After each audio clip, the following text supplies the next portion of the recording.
से। अब cognitive distortions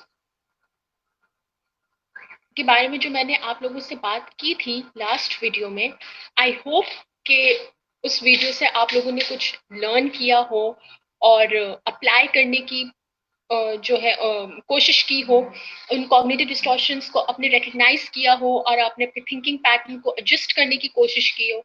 आज मैं with some more interesting cognitive distortions के बारे में बात करूंगी, जिनको भी सुनकर आपको ऐसा फील होगा कि हम कॉन्शियसली या अनकॉन्शियसली उनका भी इस्तेमाल करते हैं जरूर।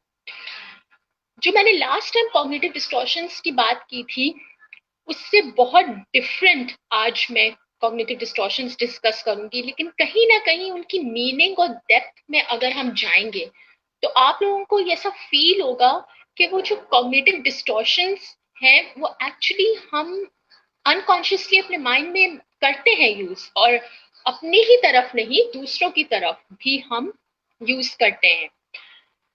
तो सबसे पहले वाला जो मैं कॉग्निटिव आज लास्ट टाइम मैंने 7 कॉग्निटिव डिस्टॉर्शंस डिस्कस किए थे, इस टाइम मैं 8 cognitive distortions discuss करूंगी, 15 cognitive distortions total.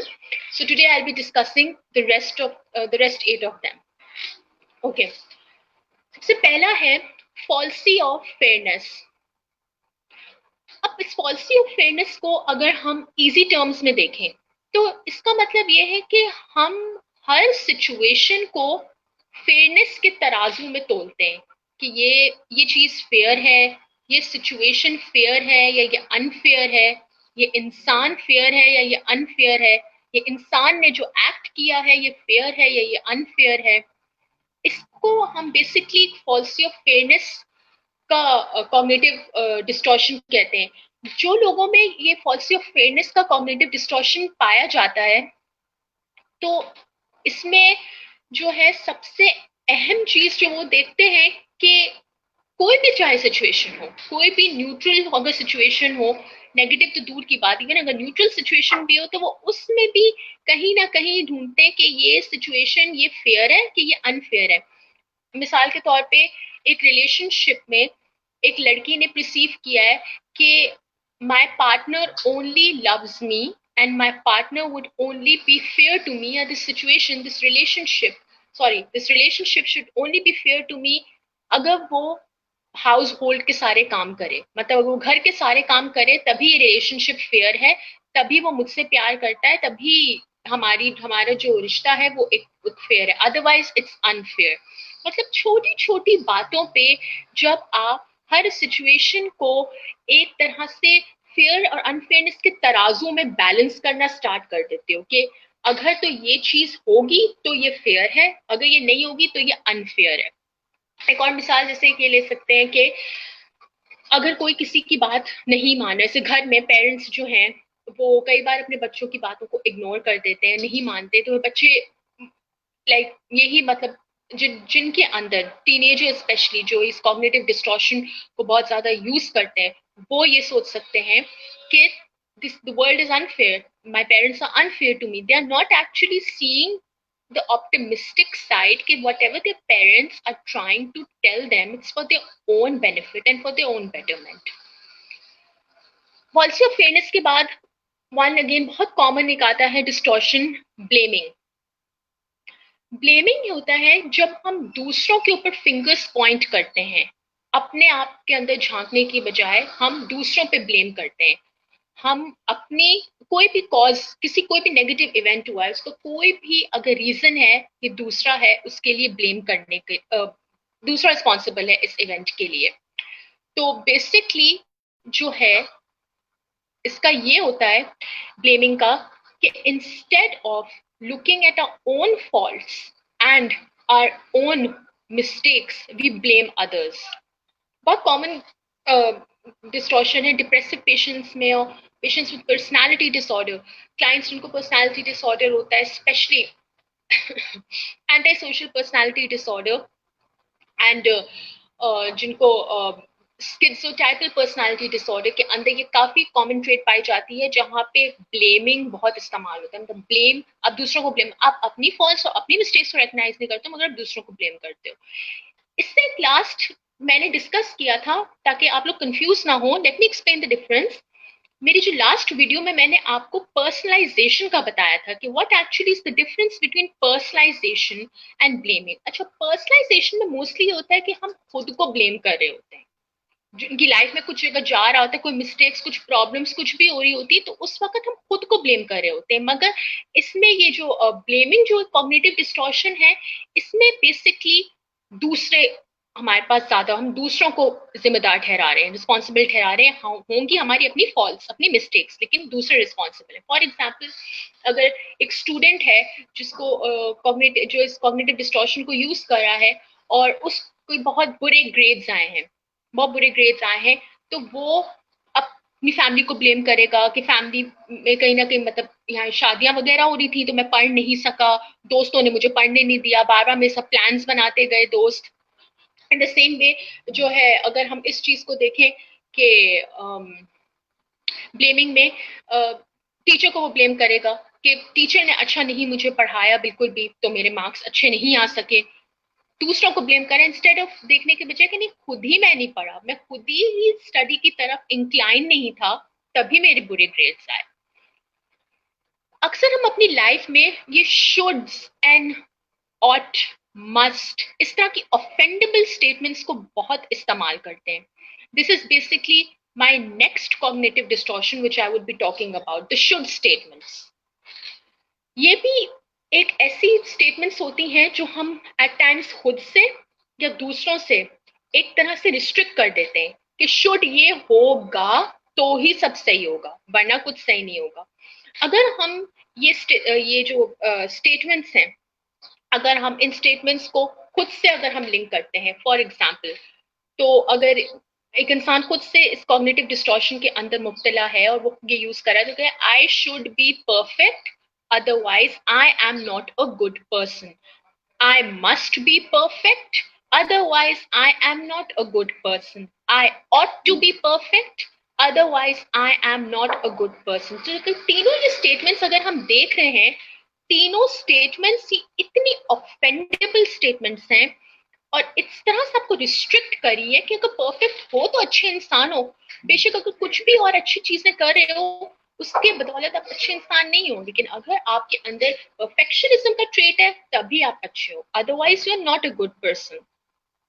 इसी तरह अगर दूसरों के ऊपर हम ये करते हैं अप्लाई, तो फॉर एग्जाम्पल, एक आदमी है, वो ये सोच रहा है, my wife should listen to me all the time, only then she is a good wife, and only then this marriage is a successful marriage. My wife must listen to me all the time, only then she is a good wife, and only then this marriage is a successful marriage. My wife ought to listen to me all the time, only then this is a good wife, only then she is a good wife, and the marriage is a successful marriage. तो तीनों में ought हो गया, must हो गया, should हो गया, तीनों की एक ही मीनिंग है। वो ऑफेंडेबल स्टेटमेंट्स जो कभी आप खुद से खुद पर अटैच कर रहे हो, और वो स्टेटमेंट्स जो आप दूसरों से अटैच कर रहे हो, और फिर इन चीजों में जब वो स्टेटमेंट्स के अकॉर्डिंग जब खुद आप एक्ट वो नहीं कर पाते हो, एंड वही स्टेटमेंट्स के अकॉर्डिंग जब दूसरे एक्ट नहीं कर पाते हैं, तो that actually results in quite a lot of disappointment, anger and resentment. Should state मतलब आपने एक तरफ से रिस्ट्रिक्ट कर लिया है ना, और बाकी सारी चीजों को ब्लैंक कर दिया, ओवरलुक कर दिया, बाकी कुछ भी अच्छा नहीं है, बस ये होगा तो सही सब होगा, वरना कुछ नहीं होगा। उसके बाद हम आते हैं cognitive distortion, emotional reasoning. Depressive clients में जो कि इमोशनैलिटी का फैक्टर बहुत ज्यादा हाई होता है, वो हर चीजों को highly emotional rather than practical होके सोचते हैं, and especially clients with anxiety disorders and other sort of disorders, उनके अंदर borderline personality disorders, उनके अंदर हमेशा emotional reasoning का फैक्टर बहुत हद तक पाया जाता है। यानी emotional reasoning एक वो cognitive distortion है जहां पे आप अपनी फीलिंग्स को ट्रू परसीव कर रहे हो, आप अपनी फीलिंग्स को बिल्कुल ट्रू परसीव कर रहे हो कि ये जो मैं सोच रहा हूं या ये जो मैं फील कर रहा हूं, ये यही सही है। अक्सर हमारी जो इमोशंस हैं वो हमारी रैशनल थिंकिंग और हमारी रैशनल रीजनिंग और जो थिंकिंग, जो हम रैशनैलिटी जो होती है उस हिसाब से वो हमें इमोशंस जब हमारे बीच में आ जाते हैं तो वो हमें प्रैक्टिकलिटी की तरफ, रियलिटी की तरफ नहीं सोचने देते हैं, क्योंकि उस वक्त हम इतने जज्बाती हुए हुए होते हैं कि हम सिर्फ अपनी इमोशंस के बारे में ही सोच रहे होते हैं। नेवरदलेस हम ये नहीं सोचते कि यार इस एनवायरमेंट में ये जो वट एवर जो सिचुएशन है, ये रियलिटी मतलब ये है क्या, इसकी प्रैक्टिकलिटी क्या है। हम अपने इमोशंस को ही फॉलो करते हैं, हम अपनी फीलिंग्स को ही एज फैक्ट लेते हैं। अब मैं जैसे यहाँ पे एक एग्जांपल देती हूँ कि there is a person who is feeling very depressed, he is feeling depressed and he is feeling sad just because के उसके friends, some of his friends, के कुछ फ्रेंड्स हैं वो बिजी हैं, वो उससे बात नहीं कर पा रहे। तो अब अगर वो एक कॉग्निटिव डिस्टॉर्शन यूजर है तो वो भी ये सोचेगा कि I am feeling depressed and sad because my friends are not talking to me. मैं डिप्रेस और सैड फील कर रहा हूँ, हेंस ये सही है, मतलब मेरी फीलिंग ये बिल्कुल सही है क्योंकि मेरे फ्रेंड्स मुझसे बात ही नहीं कर रहे। इसलिए मतलब वो ये नहीं देखेगा, वो एक प्रैक्टिकल जो है उसको नहीं वो बेसिकली जज करेगा, या वो ये नहीं देखेगा कि एक्चुअली मेरे जो फ्रेंड्स मुझसे बात नहीं कर रहे हैं, मे बी वो कहीं और जगह बिजी हो, मे बी उनके एग्जाम्स चल रहे हो, मे बी उनकी जो है वो अपनी प्रॉब्लम्स चल रही हो कहीं से, तभी वो मुझसे बात नहीं कर पा रहे हैं। मे बी कुछ ऐसा हो उनके साथ जिसकी वजह से वो बहुत ज्यादा, किसी की लाइफ में कोई प्रॉब्लम्स होती हैं जो हम नहीं एट टाइम समझ पाते। तो ये एक कॉग्निटिव डिस्टॉर्शन ये है कि जहां हम अपनी फीलिंग्स को ट्रू कर रहे हैं कि हम जो फील कर रहे हैं वो ही सही है। अब एक इंसान बैठे बैठे ये सोच रहा है I am stupid, I am boring, I am feeling that I am stupid, I am boring, therefore hence मैं हूँ स्टूपिड भी हूँ और मैं बोरिंग भी हूँ। तो एक ये भी एक काफी एक किस्म का कह सकते हैं एक डेंजरस, एक warning type of cognitive distortion होता है, जहां आप अपनी इमोशंस को सच समझना स्टार्ट कर देते हो और फिर आप उसके अकॉर्डिंगली ही अपनी लाइफ गुजारना स्टार्ट करते हो। That's also very very very wrong. Then उसके बाद एक और कॉग्निटिव डिस्टॉर्शन आता है, पॉलिसी ऑफ चेंज। अपनी सेटिस्फैक्शन, हमें जो चाहिए लाइफ से, या हम जो चाहते हैं दूसरों से, या हमारी जो सक्सेस और हैप्पीनेस है, ये one of the most severe cognitive distortion होता है, वेयर ये चीज हम सोचना स्टार्ट कर देते हैं कि हमारी सेटिस्फैक्शन, हमारी हैप्पीनेस दूसरों के ऊपर डिपेंडेंट है। फॉर एग्जाम्पल, अगर दूसरे ने ऐसा बिहेव किया, ओनली देन ही हम खुश और हैप्पी रहेंगे। For example, in a relationship, there is a girl who expects her partner to be well mannered, to be dressed appropriately. Only then this relationship would be successful and would make both of them happy. यानी हम अपनी success और अपनी जो satisfaction है या हमें जो चाहिए वो हम दूसरों के एक्सपेक्टेशन से कनेक्ट कर देते हैं, उनसे एक्सपेक्ट करने लग जाते हैं कि उनके चेंज से, स्पेशली ये चेंज होगा तो ही सब सही होगा। मतलब हम बेसिकली एक हेल्दी पर्सन जो है वो कभी एक हेल्दी जो थिंकिंग होती है वो यही होती है कि आपकी जो भी इम्परफेक्शंस हैं, आपकी जो भी मिस्टेक्स हैं, आप उनके अकॉर्डिंगली अपने आप को एडजस्ट करना सीखो, उनको रिजॉल्व करना सीखो। We do not normally always expect that other people or the other person would change for us. But a person engaging in this cognitive distortion, he would actually start wanting and start expecting the other person to change for his own satisfaction and happiness. कि वो person अगर change हो जाएगा तो मुझे तसल्ली हो जाएगी, मैं खुश हो जाऊंगा। तो पॉलिसी ऑफ चेंज बेसिकली हमें इस बात की तरफ डायरेक्ट करता है कि आप दूसरों से एक्सपेक्ट करोगे कि वो चेंज हो, तभी आप खुश और मुतमईन रह सकोगे जिंदगी में। That's actually a very very very wrong and a very unhealthy pattern of thinking. उसके बाद आता है हमारे पास कॉग्निटिव डिस्टॉर्शन, ग्लोबल लेबलिंग। अब इस ग्लोबल लेबलिंग का जो है, मैं आपको बहुत ही इजी एग्जांपल दूंगी। इसमें दो चीजें आती हैं, एक तो हम अनहेल्दी लेबल्स खुद से अटैच करते हैं या दूसरों से अटैच करते हैं। फॉर एग्जाम्पल, और ये extreme forms of over generalisation होता है। याद अगर आप लोगों को होगा कि मैंने अपनी लास्ट वीडियो में एक कॉग्निटिव डिस्टॉर्शन ओवर जनरलाइजेशन की बात की थी। ओवर जनरलाइजेशन का मतलब यही है, यही था, अगर आप लोगों को अभी भी याद हो, कि कोई भी एक नेगेटिव एक्सपीरियंस या इंस्टेंस है, उसके बेसिस पे आप अपनी एक राय फॉर्म कर लेते हो और एक्सट्रीमली ओवरली नेगेटिव थॉट्स आती हैं आपको दूसरों के बारे में और अपने बारे में। और ग्लोबल लेबलिंग में भी ऐसा ही कुछ है कि आप जो हो, based on the basis of just one negative event or instance, you start attaching unhealthy labels towards yourself or others. For example, there is a person who cannot perform well at a job, तो वो अब अपने आप को ऐसे labels attach करेगा खुद से, like I am a loser, I am I am a pathetic person, मतलब unhealthy और ऐसे labels that would actually make him feel very depressed and that would actually distort his thinking. In the same way, हम अगर labels दूसरों की तरफ attach करेंगे तो वो इस तरह होगा कि जैसे फ्रेंड ने कॉल पिक नहीं की, तो if a person is engaging in that particular global labeling के cognitive distortion की उसमें वो fall हो रहा है, तो वो ये इसको बोलेगा he is a jerk, he is a moron. I'm sorry I'm using these words, लेकिन I'm just trying to explain you in an easy way that global labeling में जब आप labels खुद से attach करते हो तो वो normal words और normal labels नहीं होते. The language used is highly inaccurate and unreasonable.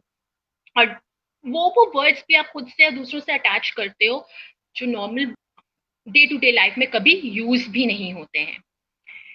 Another cognitive distortion, always being right.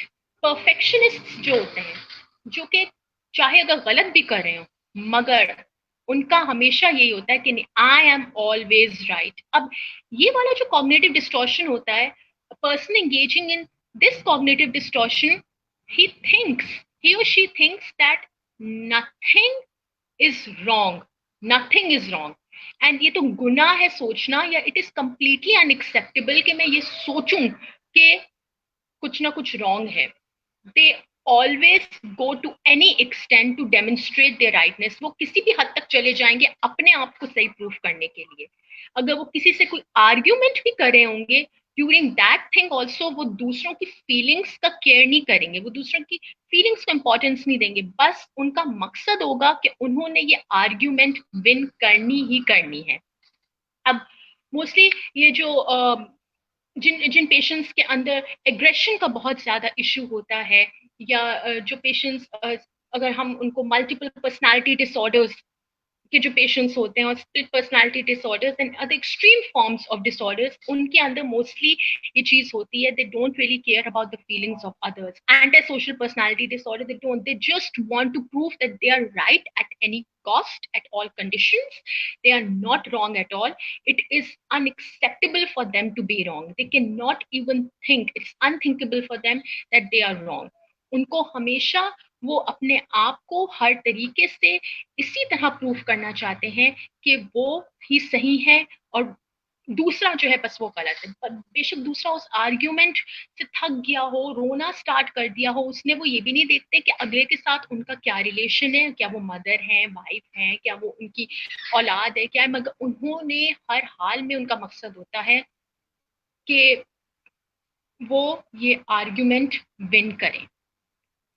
The last cognitive distortion that I would be discussing today in the video is heaven's reward fallacy.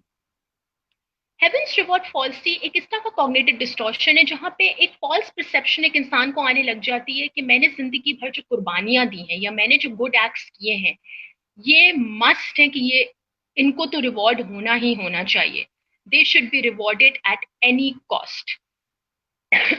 और इसका ये होता है कि जब वो awaited reward, जिस reward का इंतजार होता है, वो रिवॉर्ड नहीं मिलता, तो then it results in extreme anger and disappointment. For example, एक वाइफ है जो कि बहुत ज्यादा डिप्रेस्ड है. She comes in therapy and she actually tells the therapist कि मैं जिंदगी भर इतने सालों से अपने हस्बैंड की फिजिकल एंड वर्बल अब्यूज बर्दाश्त करती रही सिर्फ इस सोच से कि मेरी कभी ना कभी जो सैक्रिफाइस मैंने अपने हस्बैंड के लिए की है, अपने बच्चों के लिए, अपनी फैमिली के लिए की है, शादी के लिए की है, शादी को बचाने के लिए इतनी कॉम्प्रोमाइज सैक्रिफाइस की है, वो कभी ना कभी मुझे कहीं ना कहीं से उनका रिवॉर्ड मिलेगा।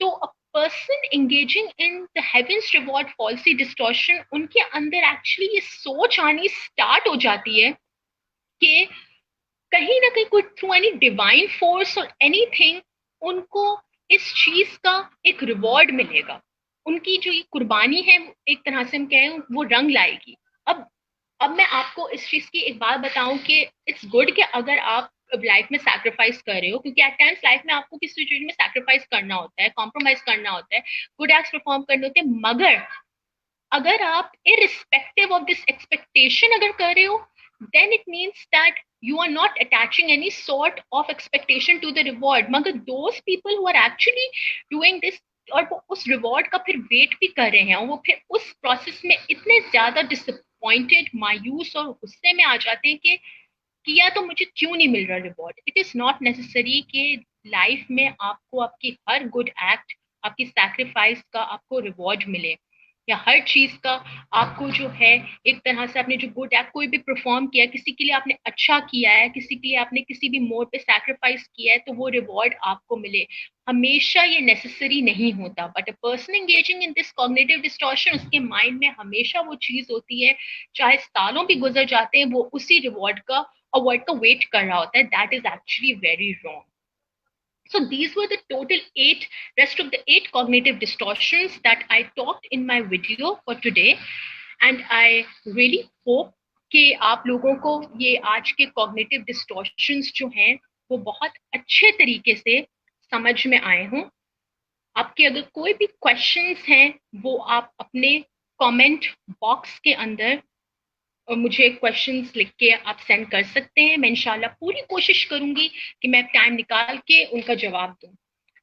Most important thing, thank you Mind Care On for giving me this platform for discussing such an important topic on cognitive distortions.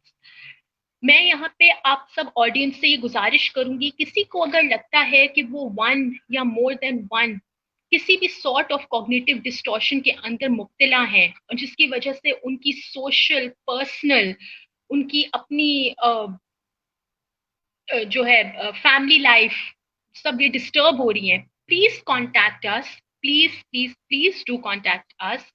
There are actually 4 currently expert psychotherapists on our platform, Mr. Ghulam Qadir, Ma'am Farah Naz, Anam Zulfikar Zafar, me, and Ma'am Faiza Ilyas. We four are all there to help you and to make you feel better and to actually resolve your conflicts. So we would really welcome you अगर आप हमें contact करते हैं, क्योंकि अगर सेहत है तो अच्छी जिंदगी है, सेहत है तो आपका अपना सुकून भी है आपको। और ये चीज सबसे ज्यादा इंपॉर्टेंट है कि जितना हम अपनी फिजिकल हेल्थ को इंपॉर्टेंस देते उतनी ही हम अपनी मेंटल हेल्थ को भी इंपॉर्टेंस देनी चाहिए।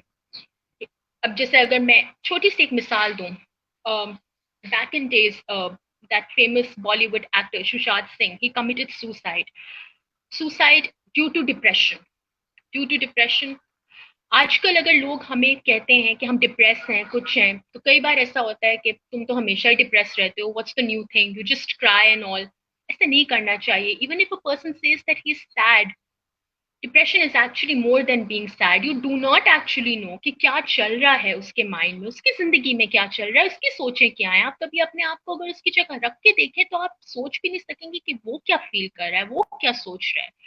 It's high time that start taking mental health very important and start treating mental health as equally as important as your physical health. इंशाल्लाह मेरी ये पूरी कोशिश होगी that मैं आपके लिए next time another useful video के साथ appear हूँ with another very good and a useful topic. And I would really request any one of you who feel कि उनका thinking pattern is not going in the correct direction, we four specialists at Mind Care On are there to help you. We welcome you, and we would really want that you should book an appointment with us and try to make your life go into a better direction, because you will, when you will start getting professional help, काफी हद तक चीजें बेहतरी की तरफ जाएंगी और आपका सुकून भी आपको वापस मिलेगा। टिल देन, अल्लाह हाफिज। आप लोग अपना ख्याल रखेंगे। कोई भी क्वेश्चंस हो वो प्लीज कमेंट बॉक्स में आप मुझसे जरूर पूछेंगे। एंड इंशाल्लाह मैं कोशिश करूंगी कि मैं नेक्स्ट टाइम एक और हैपनिंग टॉपिक के साथ आऊं और आप लोगों को एक useful piece of information provide करूं। Thank you so much. Allah Hafiz.